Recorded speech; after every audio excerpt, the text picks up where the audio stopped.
Hello viewers, welcome to IT System Admin and Information Technology Learning tutorial channel for you. Today in this tutorial I am going to show you how to enable or turn on-screen keyboard on Windows 11 computer. Sometimes it becomes very important for you, so don't forget to watch full video. To enable on-screen keyboard on Windows 11 computer, click on Start menu. Now click on Settings. Now scroll down. In left pane, click on Accessibility and again scroll down. Here you will find under Interaction Keyboard.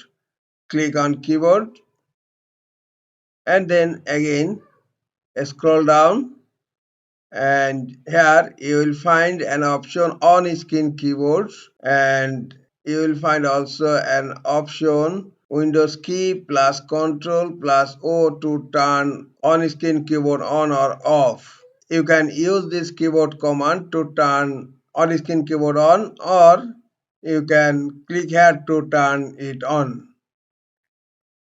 Now on screen keyboard is turned on. This is all for today. Hope this tutorial is helpful for you. Keep watching for next tutorial. Thank you very much.